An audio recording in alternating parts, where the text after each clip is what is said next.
L'histoire d'un homme pieux. J'ai connu un homme pieux.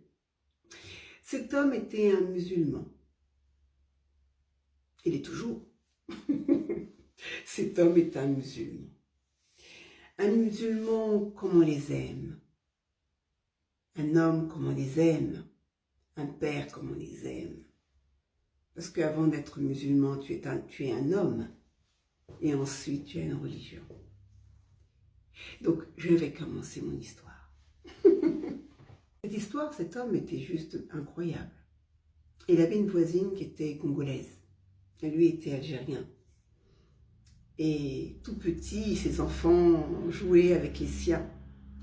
Cette voisine congolaise était tellement géniale et tellement incroyable avec ce monsieur et sa famille, sa femme. Il leur rendait toujours service et c'était une famille. Ils habitaient dans la même cité, la porte d'à côté. Ils se respectaient mutuellement.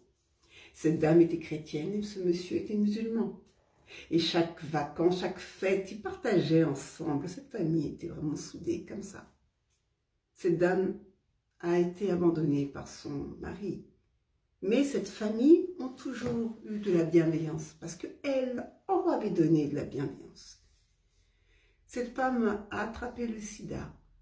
Oui, le sida. Par un homme qui n'était pas sérieux. Non, cet homme n'a pas attrapé le sida en Afrique. Pour certaines pensées, il l'a bel et bien attrapé en France. Avec une femme pas très propre, qui n'était pas très honnête non plus. Donc cette pauvre dame se retrouve avec ses enfants et avec une maladie en prime. Très croyante, cette dame était très croyante. Et donc, c'était les années 90, on avait moins de chance qu'aujourd'hui. Elle nous quitta. Elle nous quittait. Elle partit dans les cieux. Cette dame disparut, laissant 4 enfants. Avant de partir, cette dame m'a dit à ce monsieur, « Je n'ai personne à qui confier mes enfants. Ma famille qui sont en Afrique, ma mère est décédée, et ma famille qui sont en Afrique, je ne m'entends pas avec eux. Ma famille qui est en France, c'est devenu très pénible par rapport à l'homme avec qui je me suis mariée.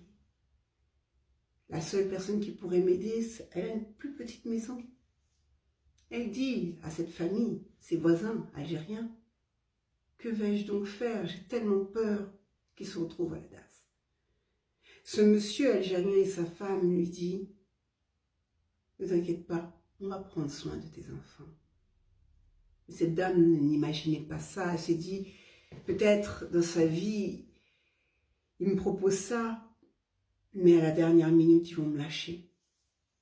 Cette dame tombe gravement malade, hein, comme je vous ai expliqué. Cette famille était toujours là, ces Algériens toujours là. Cette dame part, ces Algériens ont été là. Ce monsieur et sa femme, cette famille incroyable.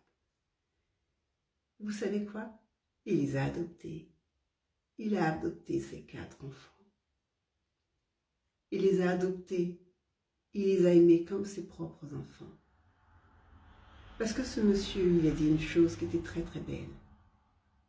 J'ai rencontré des gens bien. Mais cette dame, elle était plus que bien. Il y a des gens de ma communauté qui sont moins bien que cette dame.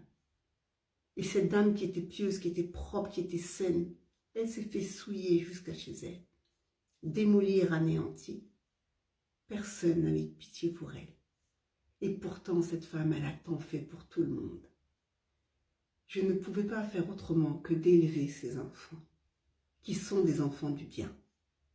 Il a aimé ses enfants.